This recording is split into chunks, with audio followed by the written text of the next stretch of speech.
Hi, I'm Latif Kadri, and this is Wim the Putter. And today we're going to be going over kids' self-defense. So the goal of this video is twofold. Basically, I want to show some techniques and, more importantly, the mindset of self-defense for kids against bullies or any other predators. And secondly, I really want to show how to allow a child to defend themselves without allowing a situation to escalate into something that will become way worse. So I've been teaching here at Bras Belgium, the kids classes, for over 3 years now. I've been training self-defense, Brazilian Jiu-Jitsu for over 9 years. And I also do my PhD in the University of Brussels in philosophy and moral sciences. So I really want to get a video out there that allows kids to be able to see not only the techniques for self-defense, but most importantly the mindset that goes behind how to defend yourself.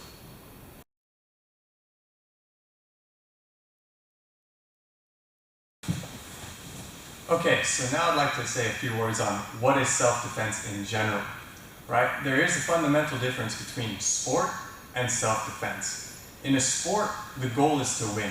So in sports, you can be creative. You can win by points. For instance, you can have more goals than the other team in soccer, or in BJJ, you can have more points by getting more sweeps and things. Whereas in self-defense, the goal is simply not to lose, right? You want to survive. You don't want to necessarily win. So stalling is a big part of self-defense. If I'm able to control my opponent, I don't want to necessarily cause more damage to him. I want to be able to have the least amount of damage when going away from a self-defense situation. However, preferably, I also don't want to create more damage on my opponent.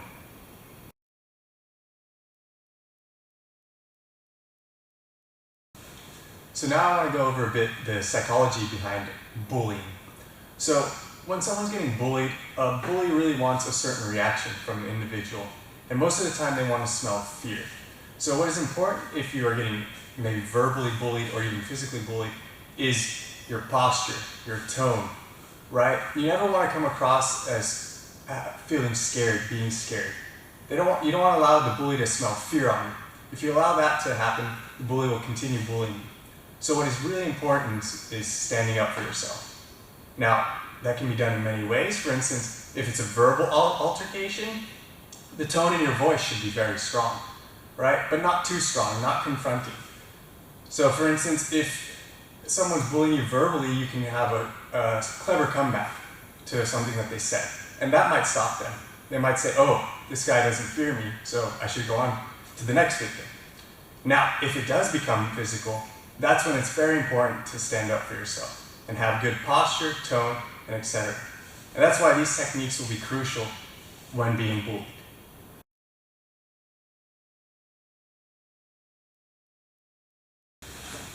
Okay, so now I'm going to go over managing distance in a self-defense situation.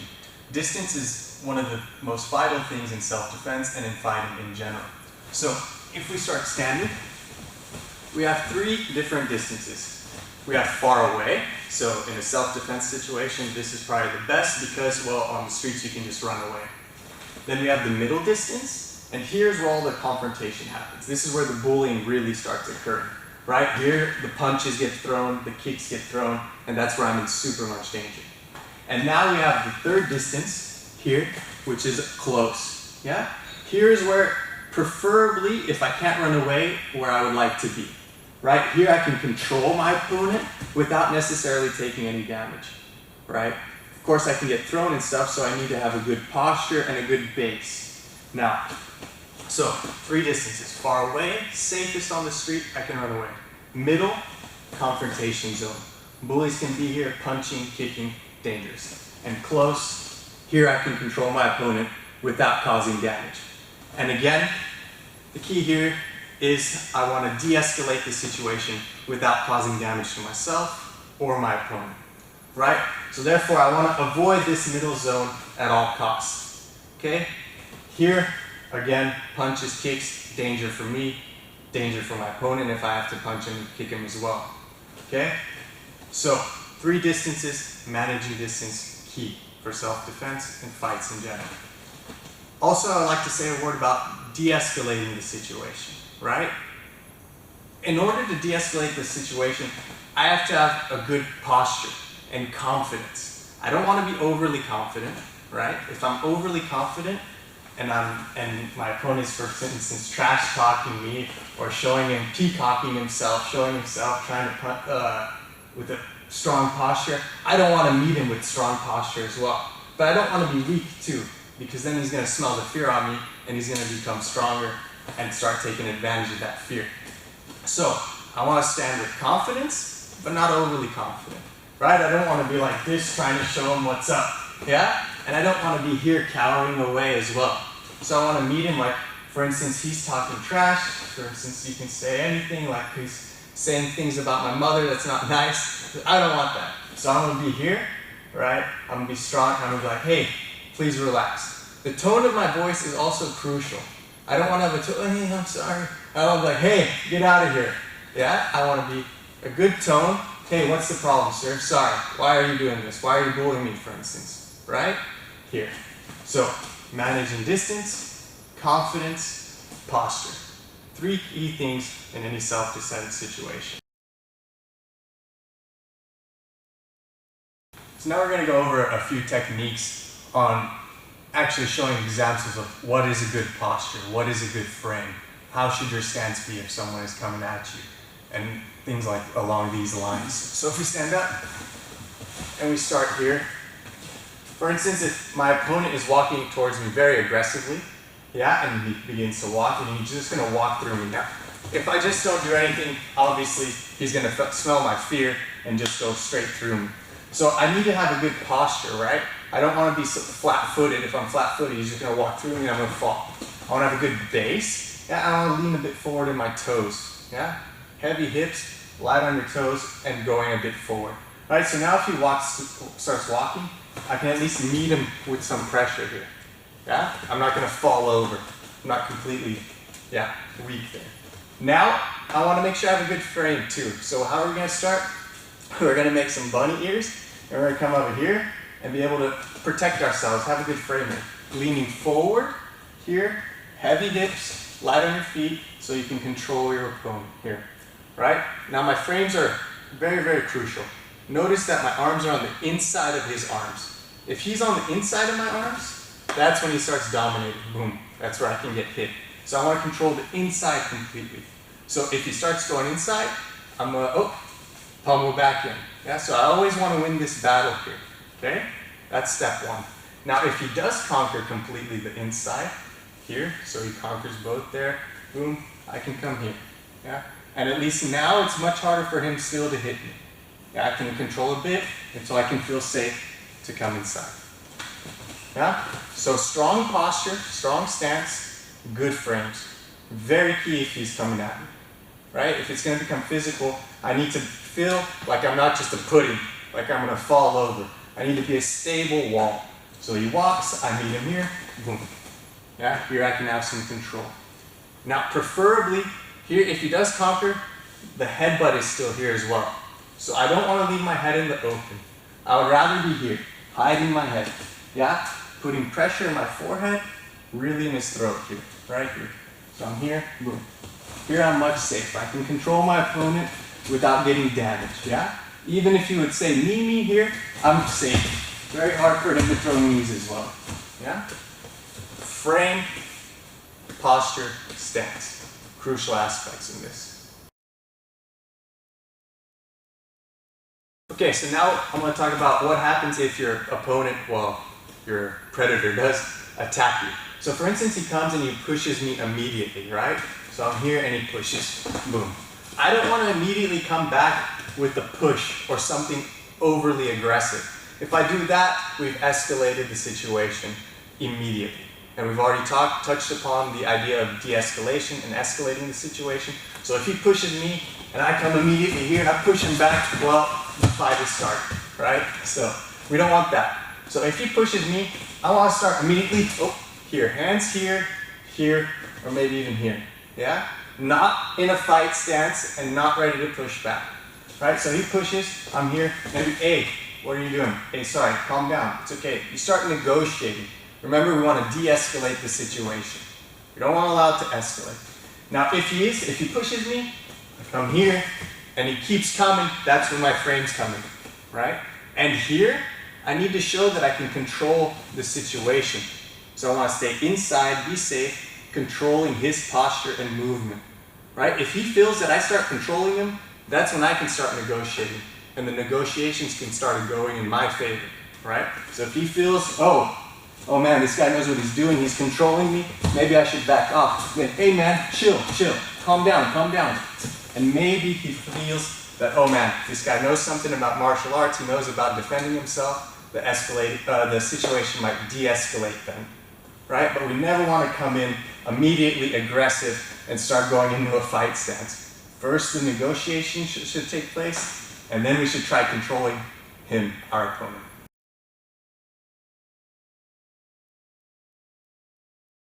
Okay, so now we're going to talk about controlling the inside and how to control it in different ways. For instance, maybe our opponent will escalate the situation and grab a front headlock, right? From there, we're going to see how we can get out of there and how we can control our frame when we're on the inside, right? So if we're here, and I'm controlling the inside now, here, yeah? Again, we talked about where our head placement should be, so preferably I would want to be here, controlling, right? If I am here and I'm controlling the inside, and our partner tries to slap us or overtake us, so if he tries to slap us, I'm controlling both sides here. Boom. My elbows are always good, tight, and I can control here when he does go for the slap. If he overtakes me by going on the inside with both hands, I come here, one shoulder forward here, and again, preferably, my head here. So I'm here. Here I'm again a bit safe, yeah? Safer. Now, when we're on the inside here, I'm controlling, he's trying to slap. Maybe he tries to grab my head, so he goes for the head.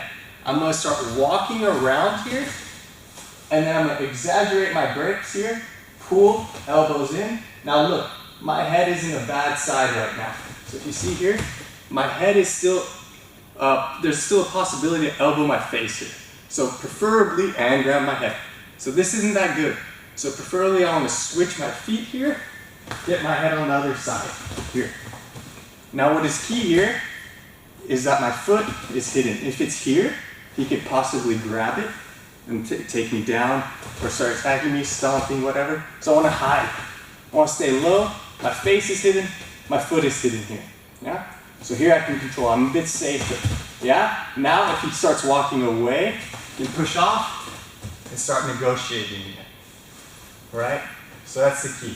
So if we go again real quick here, up here, he goes for my head, I go under, I start walking, grab, exaggerate the grips, face is hidden, here, elbows tight, foot is hidden, here, I can control and be safe. Okay? Now, if he does end up grabbing my head, yeah, for the headlock, which is super common amongst kids, and here, boom, here. Now, what is the problem for me right now? My posture is broken, and he has control of my head. So if he controls my head, my body's gonna follow. So my posture is broken, what do I wanna try to do? I wanna try to regain my posture first. So I'm gonna start walking close to him, getting my hips attached to his hips, my back straight, and here I can start regaining posture and control here. Yeah, I could even take him down here, yeah? If that is not an option, so if he grabbed my head here, boom, and I really can't, he's got me low here, yeah, I want to grab inside here, yeah, and he starts pulling me down, I'm going to roll through here, yeah. So, again, if you grab my head, boom, and he starts bringing me down, I roll through. Now, to really loosen my head, yeah, I'm going to start looking towards the ceiling, release the grip on his arm, cross face, so come across with my wrist towards his chin here, and start putting my hip towards the ground and looking up. Yeah, now I can break the grip and start controlling my opponent. Okay.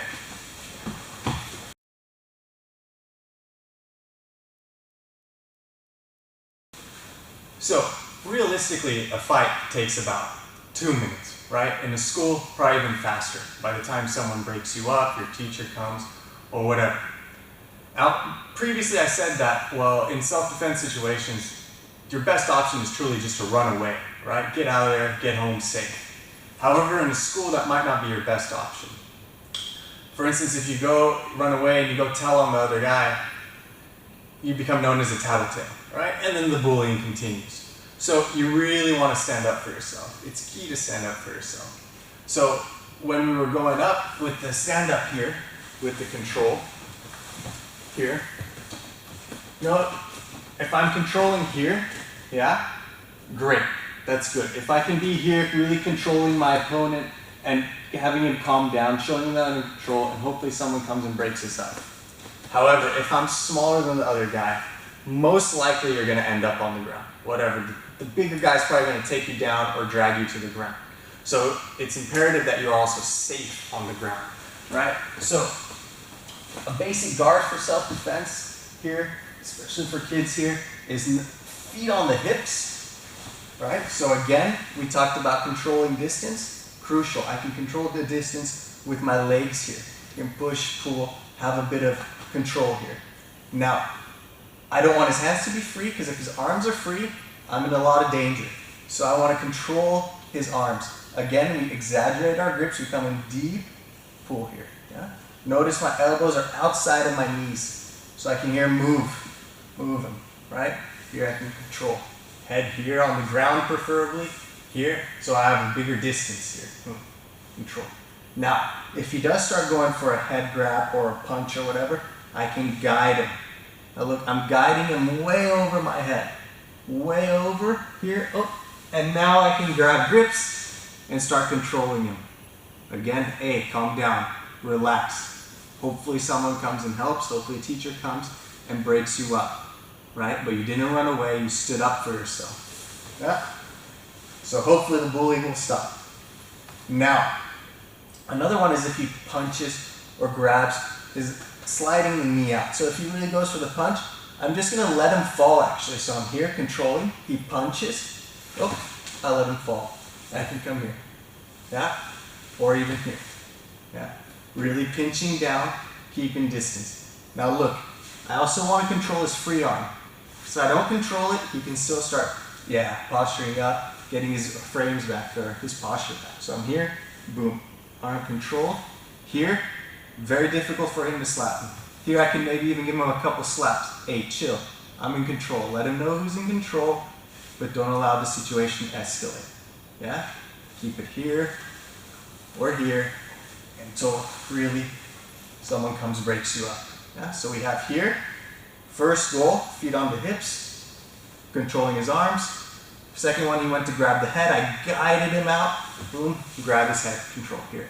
Pinch your knees together. You can even cross your feet here. Yeah? Now I can control. The third one we had, so here, is here really, he punches, he goes to, I slide my knee out, boom, I can come here, start controlling him here, or if his arm didn't get that far, I'm here, yeah? Look, elbow closed, controlling the arm here, knees pinched.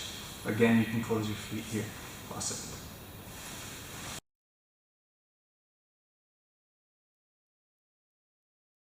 Okay, so the goal of this video is to give you really at least a minor chance to defend yourself against a bully, right? Realistically, it takes years of training to be able to go through all the chaos of every single position, right? What I want to give you with this video is little islands that you can go on, that you can say, hey, I'm safe here.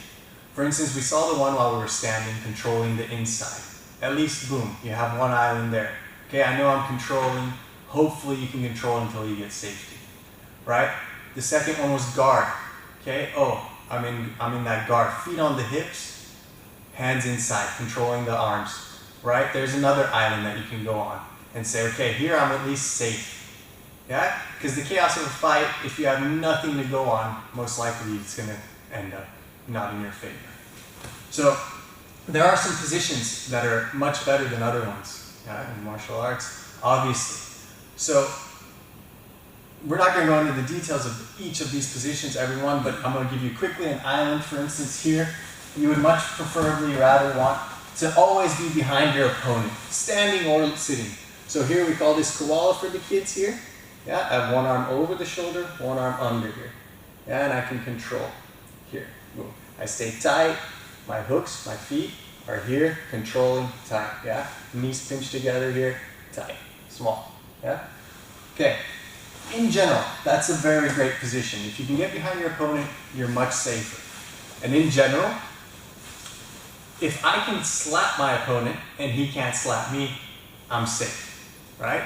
It's the other way around. If he can slap me and I can't defend myself, get it, and he slaps in, then it's good for him. So I want to be able to be in positions where I neutralize those factors, where I can control, yeah, and if I need to, I can hit, slap, yeah, and he can't.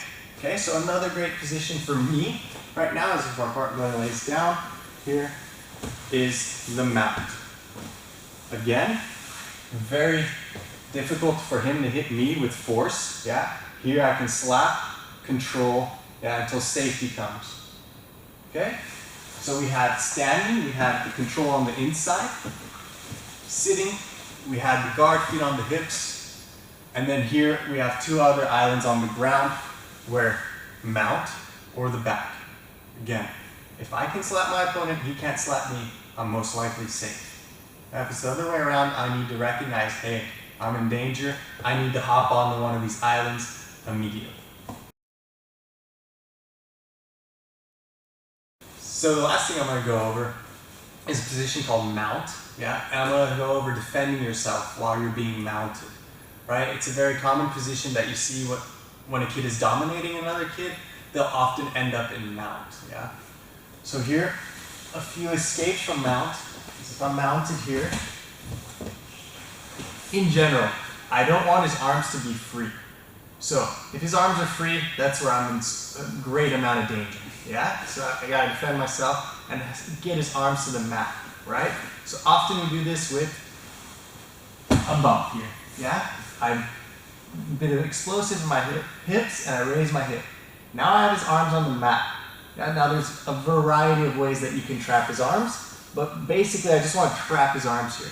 Once I can control his arms, preferably both again, I can do that same motion with my hip, raising it, but at an angle. So I raise, I start looking away, I raise here and start coming up. Now I can improve my position here. Yeah, so I start in a bad position and I end up in a favorable position here. Yeah. So that's one way. Again, from here, I've raised my hips. I want to get his hands to the mat here. I can trap his arms over. Again, variety of ways. And now I can raise my hip here and start going to the side at an angle. Yeah? So here, the movement here is I raise my hip to get his arms to the mat. Once again, my hips are on the ground. I can start raising my hip and coming on top here. Yeah. Now, another thing I often see with in mount, with kids especially, which is, you don't often see it in adults, but very, very often in kids, is in mount, they'll trap the wrist. So if we have mount here, they'll get wrist control here. Yeah? And in a way, this is not the worst because he's not really hitting me right now, right? But again, like we talked, there is always two parts of fighting, the physical, right? So if I go here, what's a bit? So here. So there's always the physical and the psychological in a fight, right? And if I'm seen here by all my friends here getting controlled, doesn't look that good. Yeah, I lost.